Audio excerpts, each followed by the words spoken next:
கர்த்தருக்கு பிரியமானவர்களே, இயேசு சொல்கிறார், உன் சத்துருக்களை சிநேகிகள் என்று சொல்கிறார். உங்களுக்கு விரோதமாக தவறு செய்பவர்களை, குற்றம் செய்பவர்களை, பொல்லாப்பு செய்பவர்களை மன்னித்து விடுங்கள் என்று சொல்கிறார். உங்கள் முதுகில் குத்தினவர்களை மன்னித்து விடுங்கள் என்று கர்த்தர் சொல்கிறார். பாருங்கள், இதை கேட்கிற பொழுது உங்களுக்கு கடினமாக இருக்கலாம். ஆனால் இயேசு கிறிஸ்து இதிலே ஒரு ஓட்டை வைத்து இருக்கிறார். உங்களுக்காக அந்த ஓட்டையை வைத்து அதை நீங்கள் பயன்படுத்தி கொள்ளுங்கள் என்று சொல்கிறார். எப்படி?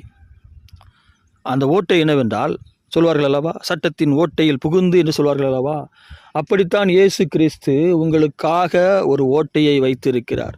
அதை பயன்படுத்தி கொள்ளுங்கள். பாருங்கள், உங்களுக்கு விரோதமாக ஒருவர் தவறு செய்கிறார். நீங்கள் அவரை மன்னித்து விட்டீர்கள், அவர் செய்தவைகளை மறந்து விட்டீர்கள். இப்பொழுது நீங்கள் ஒரு தவறு செய்கிறீர்கள். அப்பொழுது சொல்கிறார்கள், நீங்கள் தண்டிக்கப்பட வேண்டும் என்று உங்களுக்கு எதிராக குரல்கள் எழுப்பப்படுகிறது என்று நினைத்துக் கொள்ளுங்கள். அப்பொழுது இயேசு சொல்லுவார், இங்கே பாருங்கப்பா, பொல்லாதவனாகிய அவனே தனக்கு எதிராக தவறு செய்தவர்களையும் விரோதித்தவர்களையும் மன்னிக்கிறான் என்றால் அவனை காட்டிலும் நல்லவராகிய நான் எப்படி அவனை மன்னியாமல் இருப்பேன் என்று சொல்லுவார். பாருங்கள், இயேசு கொடுத்த ஓட்டையை பயன்படுத்தி கொள்ளுங்கள். நீங்கள் பிறரை மன்னிக்கிற பொழுது, அவைகளை மறந்து விடுகிற பொழுது, அவர்கள் செய்த தீமையான காரியங்கள், உங்களுக்கு செய்த துரோகங்களை, அவர் உங்களை துன்பப்படுத்தின காரியங்களை எல்லாவற்றையும் நீங்கள் மறந்து விடுகிற பொழுது, தேவனும் ஒருவேளை நீங்கள் தவறு செய்தால் தேவனும் பாருங்கள் உங்கள் காரியங்களை மறந்து விடுகிறார். ஏனென்றால் அவர் உங்களை காட்டிலும் நல்லவராக இருக்க வேண்டியதாக இருக்கிறது. இன்னொரு விஷயமும் இருக்கிறது. இவைகள் உங்களுக்கு மாத்திரமல்ல, உங்கள் பிள்ளைகள் மேலும் இது பலிக்கும். எப்படி என்றால், இப்பொழுது உங்கள் பிள்ளை ஒரு தவறு செய்துவிட்டது என்று நீங்கள் வைத்துக் கொள்ளுங்கள். அந்த பிள்ளை தண்டிக்கப்பட வேண்டும். ஆனால் இப்பொழுது இயேசு அந்த பிள்ளையை தண்டிப்பதில்லை. ஏனென்றால் அவர் சொல்லுவார், பொல்லாதவனாகிய அவனே, பாருங்கள், என் பிள்ளையை மன்னிக்கிறது போல. இப்பொழுது பாருங்கள், இயேசு என்ன சொல்லுவார், என் பிள்ளை இப்பொழுது அவனுக்கு விரோதமாக தவறு செஞ்சுட்டு அவன் என் பிள்ளையை மன்னித்து விடுவான் அல்லவா? அப்படி இருக்கையில் நான் எப்படி அவன் பிள்ளையை தண்டிப்பேன் என்று சொல்லுவார். பொல்லாதவனாகி அவனே என் பிள்ளையை மன்னிக்கிற பொழுது நான் எப்படி அவனை தண்டிப்பேன் என்று சொல்லுவார்.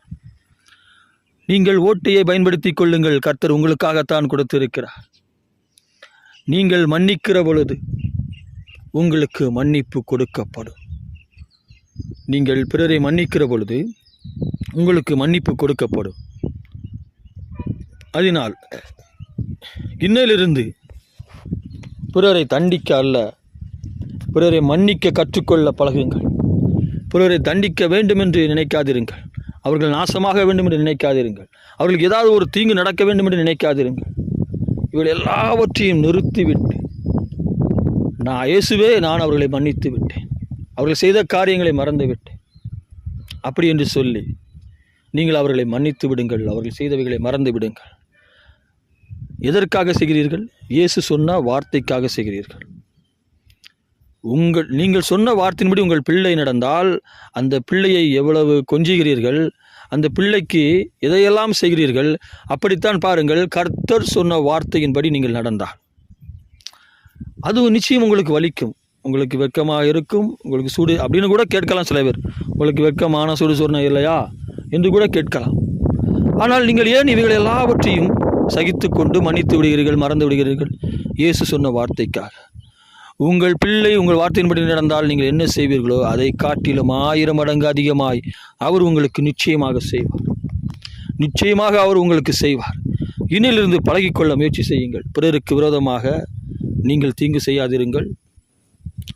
இப்படி கூட இருக்கும் அல்லவா? நீங்கள் பிறருக்கு விரோதமாக தீங்கு செய்தால் அவர் உங்களை மன்னித்து விட்டார். அவர் நற்காரியங்களை பெற்றுக்கொண்டு விடுகிறார் உங்கள் நிமித்தமாக. அப்படியானால் பிறர் செய்கிற தீமை உங்களுக்கு நன்மையாக மாறுகிறது. உங்களுக்கு மாத்திரமல்ல, உங்கள் பிள்ளைகளுக்கும் நன்மையாக மாறுகிறது, உங்கள் சந்ததிக்கும் நன்மையாக மாறுகிறது. சில நேரங்களில் அவர் தாவீதுக்கு பண்ணின உடன்படிக்கையை நினைக்கிறார்.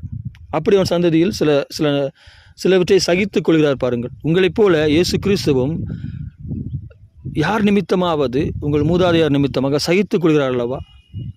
பாருங்கள், பிதாவாகிய தேவன் பரிசுத்தம் இல்லாமல் மகா பரிசுத்தத்திற்குள் போக முடியாது.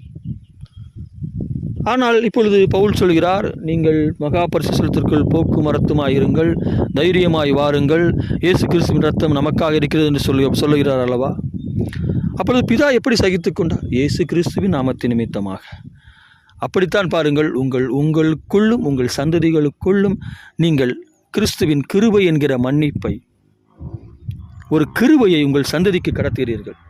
அதற்கு நீங்கள் பிறரை மன்னியுங்கள், உங்கள் பிறரை சிநேகியுங்கள், பிறரை மன்னியுங்கள். கர்த்தர் உங்கள் மூலமாக தேவன் உங்கள் சந்ததிக்கு கிருபையை உண்டாக்குகிறார். இயேசு கிறிஸ்து கொடுத்த ஓட்டையை பயன்படுத்தி கொள்ளுங்கள். மிகவும் எளிதுதான். மன்னிக்க பழகிவிட்டால் மிகவும் எளிதுதான். உங்கள் சிந்தையிலே தேவையில்லாத வெறுப்பு, கசப்புணர்வு போன்ற தீமையான உணர்ச்சிகள் உங்கள் இதயத்திற்குள்ளே வராது. நீங்கள் தெளிவாக முன்னேறி செல்வீர்கள். உங்கள் இலக்கை நோக்கி தெளிவாக முன்னேறி செல்வீர்கள்.